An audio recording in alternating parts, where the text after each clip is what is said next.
কিভাবে সিরিয়াল নাম্বারগুলো বসাবো চলুন এক্সেল ট্রিকের মাধ্যমে দেখে নেওয়া যাক।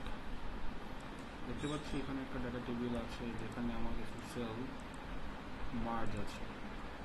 তাহলে আমরা যদি সাধারণত এইভাবে সিরিয়াল নাম্বার করতে যাই, আমরা যদি ফিল আউট করি সেক্ষেত্রে দেখা যাচ্ছে এরর মেসেজ আসছে।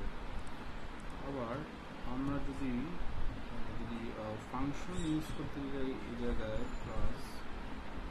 +1, সেক্ষেত্রে যদি আমি মার্জ সেলে ফিল আউট করি সেক্ষেত্রে আমার এরর দেখাচ্ছে।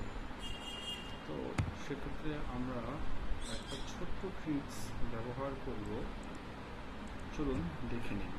আমরা যে সেলে সিরিয়াল নাম্বার আনবো সেই সেলটা সিলেক্ট করে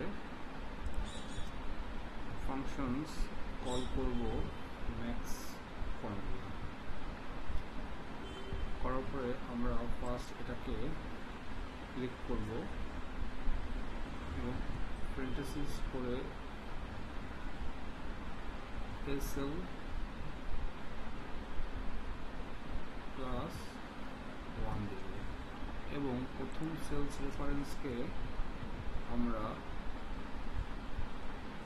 ডলার দিয়ে সেলটাকে লক করে দেব। তারপরে অবশ্যই কন্ট্রোল এন্টার চাপ। এখন বন্ধুরা সহজে আমাদের মার্জ সেলের উপর সিরিয়াল নাম্বারটি চলে এসেছে। সো সহজে এই ট্রিক্স ব্যবহার করে আপনারা সিরিয়াল নাম্বার মার্জ সেলের মধ্যে নিয়ে আসতে পারবেন। ধন্যবাদ।